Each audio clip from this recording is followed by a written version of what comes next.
All right, let's bring in William Lawrence. He's a professor of political science at the American University in Washington, D.C. Professor, this pact caught many of the U.S., UK's, and Australia's allies in Europe off guard. Does this undermine efforts by the EU to seek cooperation with China?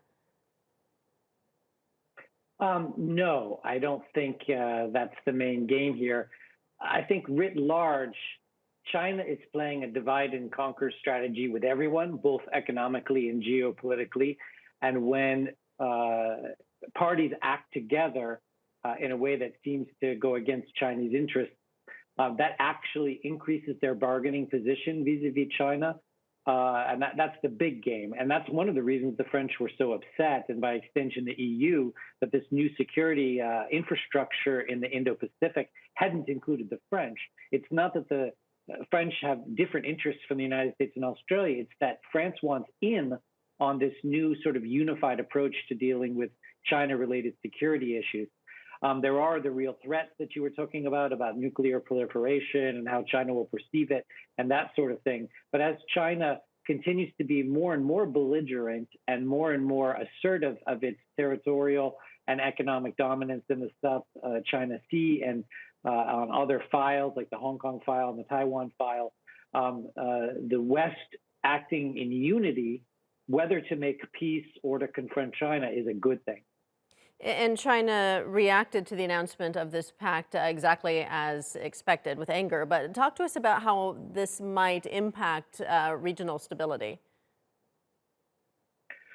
Well, obviously, any escalation is destabilizing on the face of it. But in this particular case, there are a number of factors at play. Let me name one: is that the U.S. withdrawal from Afghanistan left the Europeans and the Australians in a lurch. That was a unilateral U.S. action, which didn't leave a good taste in the mouths of many U.S. allies. And I think one of the reasons this announcement was precipitated was because the Australians were upset that they'd been left out of the decision-making process for the withdrawal of Australians from Afghanistan. But in terms of the overall stability, the reason for security architecture is as a deterrent. And if the Chinese believe there will be a united opposition to them, whether it's in attacking Taiwan, whether it's in asserting themselves in the South China Sea, whether it's in other military actions that are problematic for Western countries, for the democracies, then the deterrent is working. On the flip side, if this is escalating an arms race, then the Chinese are right. That's not a good move for anybody. But I don't think it is. And I think one of the things the Chinese have been trying to do a lot over the last 2-3 years is pit New Zealand against Australia. We saw it with several announcements in 2018 related to Five Eyes, intelligence sharing, and other things, where the New Zealand decided not to go along with condemnations of China over the Uyghurs, et cetera, because they had so much economic pressure on them by the Chinese. That's the divide and conquer strategy working to divide the West against itself. And I think these types of actions that bring, in this case, the UK, the US, and the Australia in on one page, and eventually New Zealand, if they want to be part of this infrastructure, that allows the West to speak with one voice to China, which I believe is de-escalatory, not escalatory.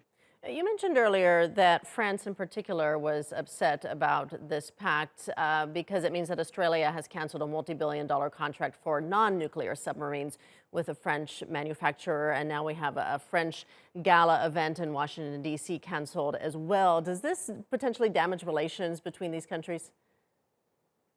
Definitely. And Macron was upset with the U.S. over the Afghanistan withdrawal and several other moves by the Biden administration that were problematic for France.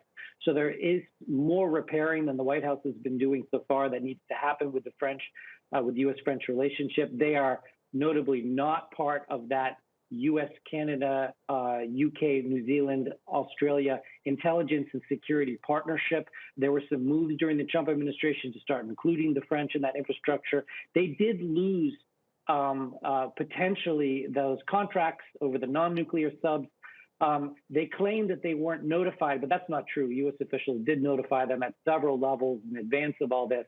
But I think it's more the rapidity that with which this was announced and the fact that Australia's made a decision that doesn't include purchasing these technologies from France that creates a problem. And the other way the French have been talking about it is they say, 2 million expatriates and 7,000 troops. in the Indo-Pacific region, and they need to be included. And that's a very typical position by the French. They always want to be included, even if they don't have the final say on the way decisions go. And I think the U.S. is acting at its peril when it takes decisions and doesn't include the French. Okay, we'll leave it there for now. William Lawrence in Washington, D.C. Thank you, Professor. My pleasure.